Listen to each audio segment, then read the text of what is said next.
Welcome to another look inside the Creative iMedia Toolkit, and today we're looking at justifying design choices. So just to have a look at the knowledge organiser, we've looked at this part, concept sketches. We've developed our concept sketches and put them onto PowerPoint with a bit of colour. We're now going to go on to actually looking at the best elements and selecting the best visual identity we can from the designs we've made. So to look at the mark scheme, we have limited, sound and comprehensive, and I'm going to go through that in the next few examples. So this is example number 1, and the kind of statements you've got is, it has a man running, the company name is in the roof.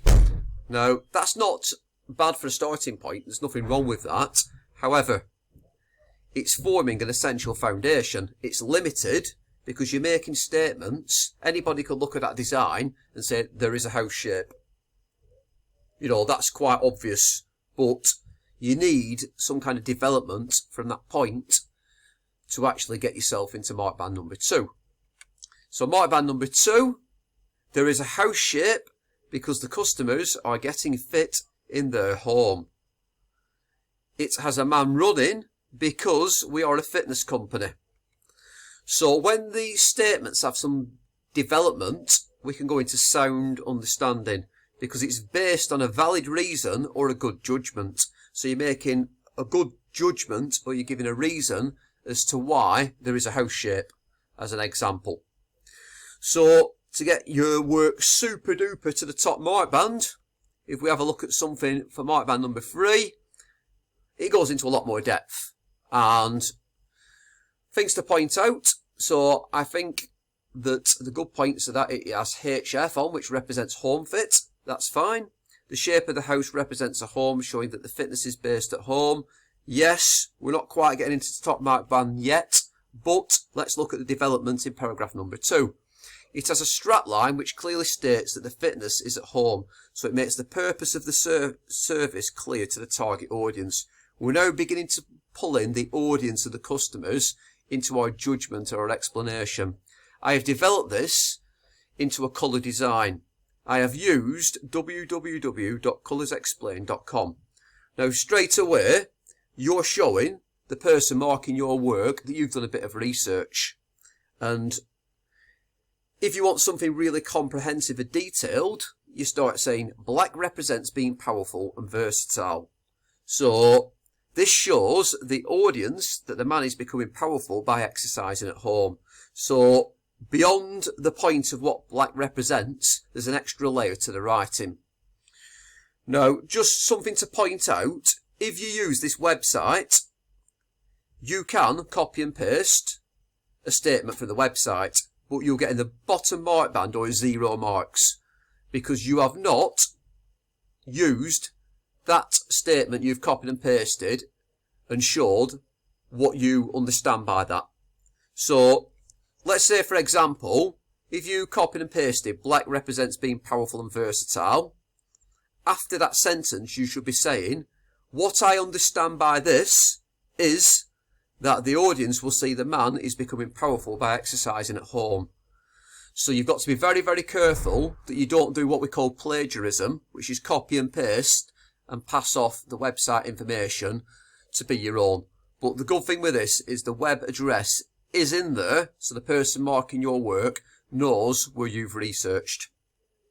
So that's an example. You can read through this in your own time and have a look at all the different points on this.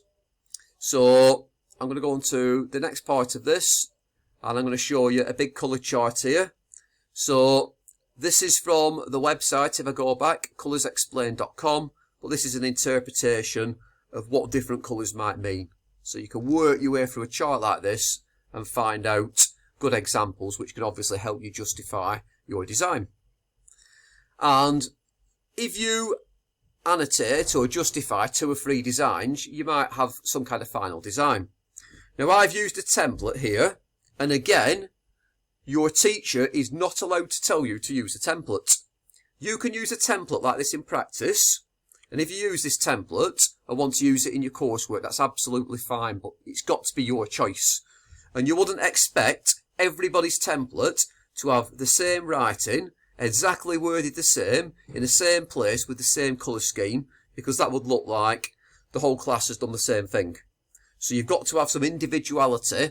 So your table, your template, like some people might put the columns along the top, some people might have it, the options going down the side, there'll be different wording. There's got to be individuality within your work, especially for the top right band.